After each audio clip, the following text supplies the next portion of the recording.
vous le disiez, en ouverture aujourd'hui, 10e congrès national de la SMED, le congrès national donc de la Société marocaine d'endoscopie digestive. Abdallah Saïd, le président de la SMED, est en ligne avec nous. Abdallah Saïd, bonjour.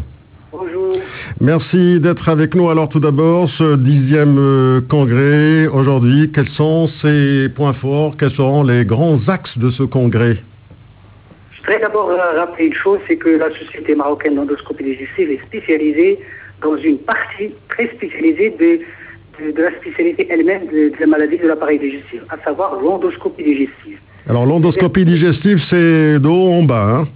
Voilà, exactement. C'est tous les moyens qui permettent de rentrer dans le tube digestif et même dans d'autres organes pour permettre de regarder en live tout ce qui se passe à l'intérieur. C'est exactement comme si vous regardez à l'œil la peau ou la tête ou autre. Donc on fait rentrer des tuyaux à l'intérieur et puis on regarde directement. Et ceci, ça nous permet donc de faire le diagnostic de toutes les maladies qui bien entendu, qui se trouvent au niveau de la muqueuse, donc qui sont accessibles.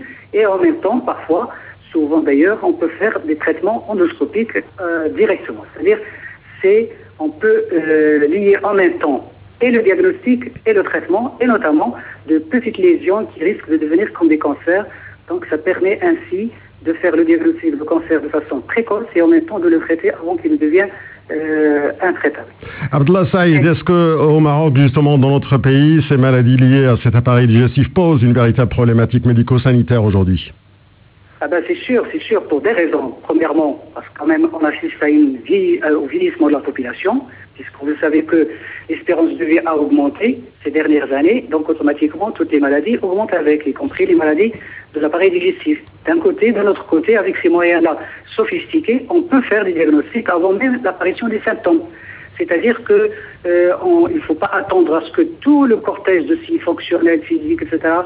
D'une maladie puisse apparaître. Alors là, ça c'est trop tard. Et l'avantage de ces examens-là, c'est qu'ils permettent de faire des diagnostics précoces. Donc, en faisant des diagnostics précoces et fréquents, automatiquement, ça augmente la fréquence et l'incidence des maladies. Donc, il y a deux facteurs. Il y a l'espérance de vie, et puis ensuite les possibilités maintenant thérapeutiques, les possibilités diagnostiques qui permettent de faire des diagnostics précoces avant même l'apparition des signes fonctionnels. Donc, ces deux éléments-là font que on a l'impression qu'il y a l'augmentation de ces maladies.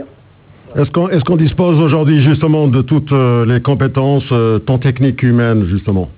Alors justement, ce congrès national destiné aux gastro-entérologues, donc aux spécialistes de l'appareil digestif, il a pour but de familiariser l'ensemble du corps médical spécialisé dans ce domaine avec la technologie moderne. Il faut savoir que nous disposons actuellement, aussi bien sur le plan humain, d'experts en la matière, donc des gens qui sont très bien formés.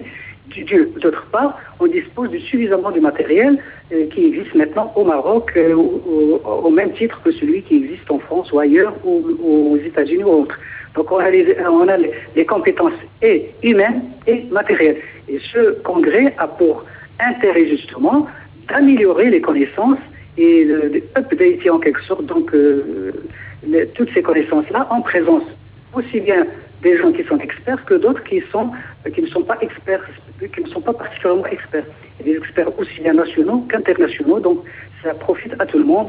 On amène des gens, des experts étrangers qui sont spécialisés chacun dans son domaine, et ça permet donc à l'ensemble du corps médical de profiter de leur expérience et d'échanger les expériences également, et bien sûr d'établir des liens et des relations, non seulement durant le congrès, mais pour les jours à venir et pour les années à venir. D'ailleurs, si je crois savoir, Abdallah Saïd, que deux événements vont distinguer le congrès cette année, c'est cette participation justement massive en matière de soumission d'abstract. Absolument, absolument. D'ailleurs, parce que notre société, il a 10 ans, c'est sûr, mais 10 ans, c'est rien dans la vie d'une société. Donc, on a commencé très petit, maintenant, en 7 ans. D'ailleurs, l'amphi, il est complètement plein. On a des inscriptions qui dépassent nos prévisions. Et à titre un mot, c'est très important, ce chiffre-là que vous avez signalé, avec, des soumissions d'au moins 265. Donc, ça c'est de la recherche. Oui. En dehors du congrès en lui-même. Donc, ça témoigne que les Marocains sont très en avance, aussi bien sur le plan pratique, sur le plan des connaissances que sur le plan de la recherche. Parce que ce chiffre-là témoigne du fait qu'il y a beaucoup de gens qui sont impliqués, non seulement qui cherchent à apprendre et à comprendre, mais aussi à faire des recherches. C'est un point très positif qui a son poids d'or, comme quoi les compétences marocaines sont très à la hauteur et d'ailleurs les experts étrangers, en discutant avec eux aujourd'hui, ils sont étonnés et puis ils disent qu'effectivement, donc on n'a plus rien à vous apprendre, vous êtes au top niveau, au même titre que nous. Alors vous allez d'ailleurs lancer 2 guides SMED de bonnes pratiques en endoscopie digestive. Expliquez-nous un peu à quoi vont servir ces 2 guides. Alors absolument, d'autant plus que maintenant même c'est quelque chose qui intéresse aussi bien le ministère de la Santé que les organismes de prévoyance sociale, c'est de faire des choses, des guidelines, c'est-à-dire des guides de bonnes pratiques pour faciliter la prise en charge du malade et en même temps faciliter également le coût, réduire le coût. Donc parce que si on a des guides qui sont déjà établis, les gens se mettent d'accord sur le consensus, sur comment traiter, comment suivre un malade. D'une part, ça homogénéise les pratiques, c'est facile pour les praticiens et c'est facile également pour les prises en charge. Donc, impact non seulement pratique et théorique et académique, mais impact également sur la bonne prise du malade et également l'économie des soins. Alors, à ce titre-là, je voudrais également rapporter une chose également, c'est que ce congrès national a eu, c'est-à-dire on a fait beaucoup de choses, beaucoup de nouveautés. On a mis à la disposition des congressistes des CD comprenant des différentes techniques d'endoscopie digestive qui sont accessibles et chacun peut voir à volonté et en répétant les mêmes choses en live.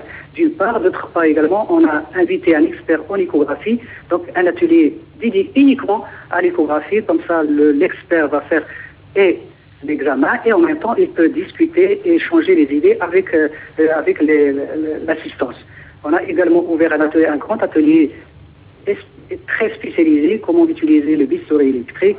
Ça c'est un petit peu un détail, mais c'est pour vous dire qu'on est allé très loin et on a voulu faire de ce congrès un congrès non seulement de niveau national, mais de niveau international. D'ailleurs, on a beaucoup d'invités étrangers également qui ont demandé à participer et à assister à ce congrès, en plus bien sûr des experts. Abdallah Saïd, président de la SMED et de ce congrès de la Société marocaine d'endoscopie digestive. Je rappelle aussi que vous êtes chef de service médecine à l'hôpital Ibn Sina de Rabat. Merci pour ces explications et puis bon succès pour ce symposium. Merci beaucoup. Au revoir. Et à la prochaine fois, au revoir. Au revoir.